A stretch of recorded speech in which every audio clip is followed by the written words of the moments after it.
Hey guys, welcome back to Walk and Study.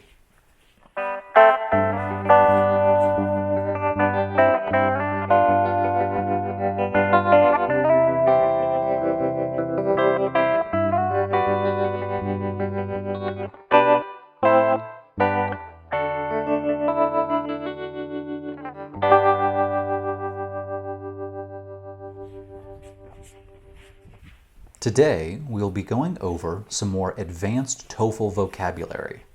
This video is great for anyone studying for the TOEFL or anyone who wants to learn some advanced English vocabulary. As we work through these words, we will be hiking in Walker Ranch in Boulder, Colorado. Okay, let's get started. Our first word is commit.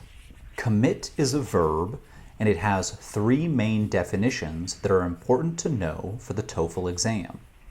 The first definition is to do or to perform, and it is often used with a negative connotation. Using commit in a sentence with this definition, we could say, the police said the young man committed the crimes. So the police said the young man did or performed the crimes. We could also say, Sadio committed too many fouls in the football game. So Sadio did or performed too many fouls in the football game. The second main definition of commit is to promise to do something or to make a final decision about something.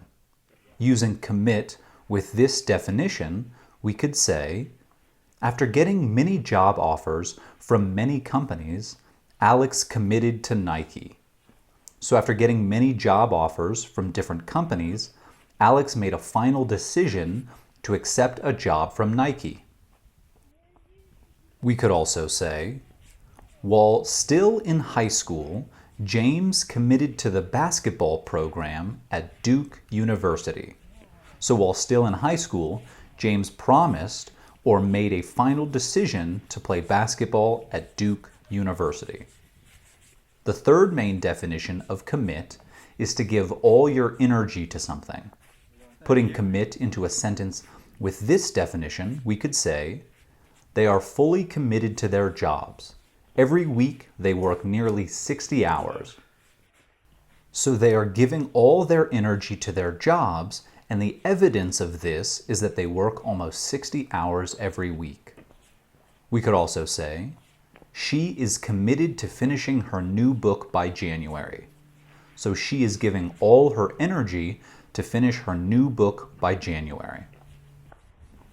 Our next word is deduce. Deduce is a verb, and it means to come to a conclusion through logic and evidence, or to simply figure something out or solve it.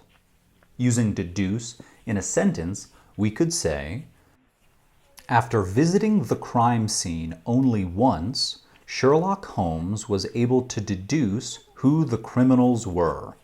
So after seeing the crime scene only one time, Sherlock Holmes was able to come to a conclusion through logic about who the criminals were.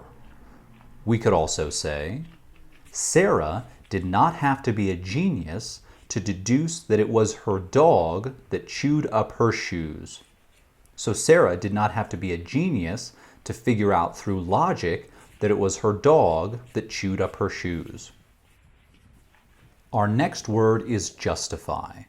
Justify is a verb, and it means to give a good reason for an action or situation, particularly a situation that seems negative or bad. Using justify in a sentence, we can say, the little boy tried to justify hitting his sister by telling his mom that she was tickling him. So the little boy tried to give a good reason for hitting his sister to his mom, and the reason was that his sister was tickling him. We could also say, Yana justified her decision to take her sister's car without asking by explaining that their elderly neighbor was having a heart attack. So Yana gave a good reason for taking her sister's car, and the reason was that their older neighbor was having a serious medical problem. Our next word is consist. Consist is a verb, and it means to be made of. Using consist in a sentence, we can say, the United States consists of 50 states. So the United States is made up of 50 states. We could also say, the TOEFL exam consists of 4 sections: reading, listening, speaking, and writing. So the TOEFL exam is made of 4 sections: reading, listening, speaking, and writing. Our next word is emerge. Emerge is a verb, and it means to come out of. Using emerge in a sentence, we can say, the woman emerged from her house and got into her car. So the woman came out of her house and got into her car. We can also say, as the biologist watched, the lion cubs emerged from the den. So as the biologist watched, the lion cubs came out of their den. And den, by the way, is a word for the place where a wild animal lives. Okay, our next word is constitute. Constitute is a verb, and it means to be part of a whole.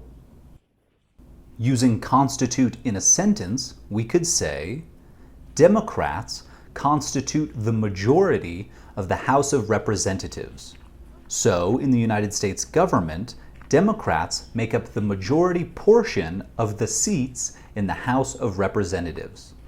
We could also say, bread, peanut butter, and jelly constitute all the ingredients in a peanut butter and jelly sandwich. So bread, peanut butter, and jelly make up all of the ingredients in a PB&J. Our next word is constrain. Constrain is a verb, and it means to limit the activity of something or to restrict. Using constrain in a sentence, we can say, Jamie's desire to eat 10 pounds of chocolate was constrained by the size of his stomach. So Jamie's desire to eat a huge amount of chocolate was limited or restricted by the size of his stomach. He just couldn't fit it all in. We could also say, the mining company's desire to move its operations to Canada was constrained by strict Canadian environmental laws. That's a pretty complicated sentence, but I think it illustrates the meaning of constrain well. The mining company's desire to move its business to Canada was limited or restricted by Canada's strict environmental laws. Okay, our next word is underlying. Underlying is an adjective, and it means forming the basis for something, the main cause of something. Using underlying in a sentence, we can say, the underlying cause of the man's symptoms was an eye infection. So the main cause of the man's symptoms was an eye infection. We could also say, the novel's underlying message was that war causes human pain. So the message that formed one of the foundations of the novel was that war causes human suffering. Our next word is coordinate. Coordinate is a verb, and it means to work with or communicate with the different people, groups, or pieces involved in a larger effort or product. Putting coordinate into a sentence, we could say, Stephanie coordinated all the details for her sister's wedding. So Stephanie communicated and worked with many different people and details to plan her sister's wedding. We could also say, the construction workers had to coordinate with many different people to finish building the skyscraper. So the construction workers had to work and communicate with many different people to finish building the skyscraper. Our last word is core. Core can be both an adjective and a noun. When used as an adjective, core means something that is of central or fundamental importance. Using core as an adjective, we can say, the lawyer had 2 core arguments.